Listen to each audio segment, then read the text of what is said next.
Verbalists Education News, we keep you informed on your education journey. In today's episode, we talk about the geopolitical upheaval linked to the war in Ukraine underlines that no student market can be viewed as entirely stable anymore. Therefore, Western universities are having to quickly expand the number of regions and countries they recruit in as a result.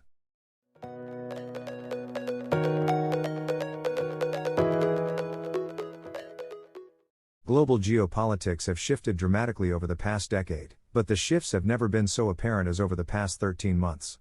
The war in Ukraine has quickly united the West, cemented ties between Russia, China, and Iran, and convinced several other governments, notably India's, that a careful neutrality is the wisest move at this point.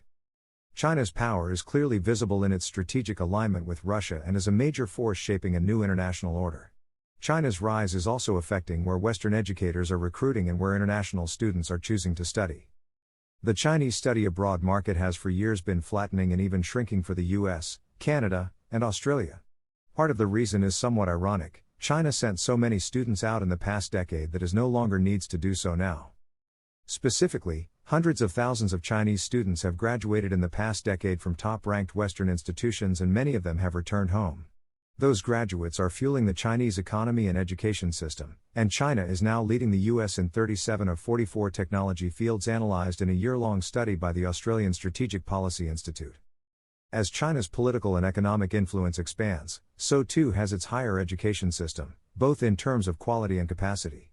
Several Chinese institutions now have a place in the top tiers of international rankings.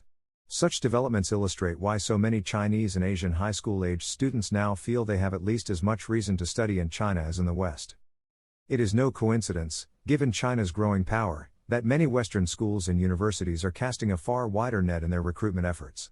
India remains a focus, as do other South and Southeast Asian markets, but South and Latin America as well as Africa are increasingly important. There is sadly no end in sight yet for the war's resolution, and no clear sense yet of what the world order will look like in the coming months, or years. In the meantime, prospective students around the world are receiving more offers and enticements than ever from institutions in a growing number of destinations. The intense competition for students reflects not only institutions' need to fill places in classrooms, but also governments' pressing need to strengthen their labor force and research centers and to forge ties with emerging economies. Verbalists Education News, we keep you informed on your education journey.